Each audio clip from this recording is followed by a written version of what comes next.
Jasmine পলি আপনি জানতে চেয়েছেন মেয়েদের বিয়ের পর বাবা মা ভাই বোনের প্রতি তাদের দায়িত্ব কর্তব্য কতটুকু। মেয়েদেরকে তো এত বেশি সুযোগ ইসলাম দিয়েছে, সত্যি এটা পুরুষদের জন্য ঈর্ষার বিষয়। কারণ মেয়েদের জীবনে তার নিজের ব্যয়ভারই তার উপরে বহন করা অবশ্য কর্তব্য নয়।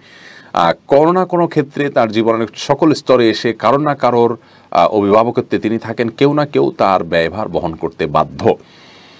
এক্ষেত্রে তিনি নিজে যেহেতু তার নিজের ব্যয়ভার বহন করতে বাধ্য নন, বরং তার ব্যয়ভার তার বাবা, তার বড় ভাই, তার স্বামী, তার বড় ছেলে অথবা কেউ না কেউ তার অভিভাবক হিসাবে তার ব্যবহার বহন করতে বাধ্য। সেখানে তিনি আরেকজনের ব্যবহার বহন করার জন্য কোনো প্রকার বাধ্যবাধকতা তার জন্য থাকবে না, সেটাই স্বাভাবিক। আর মাসআলাটা এরকমই, অর্থাৎ মেয়েদের বিয়ের পর মা বাবা ভাই বোনদের প্রতি তাদের বিশেষ কোনো কর্তব্য নেই, অর্থাৎ ফিনান্সিয়াল কোনো কিছু তাদেরকে সাপোর্ট করা জরুরি না। তবে হ্যাঁ, এজ এ আত্মীয় তাদের খোঁজ খবর নেওয়া, তাদের বিপদে তাদের পাশে যেভাবে সম্ভব হয় তার সাধ্যে যেটুকু আছে সেটুকু নিয়ে দাঁড়ানো, তাদের সহমর্মিতা দেখানো, তাদের সাথে সম্পর্ক রক্ষা করে চলা, সুসম্পর্ক বজায় রেখে চলা, এগুলো সবগুলো কিন্তু আত্মীয়তার বন্ধন হিসাবে, বন্ধন রক্ষার প্রয়োজনের তাগিদে এগুলো সবগুলো করা কিন্তু অবশ্য কর্তব্য, সেগুলো অবশ্যই করতে হবে।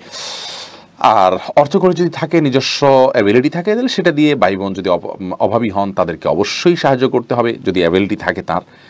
এটা তার নৈতিক বিষয়, কিন্তু শরীয়ত তাকে এর জন্য বাধ্যবাধকতা দেয়নি।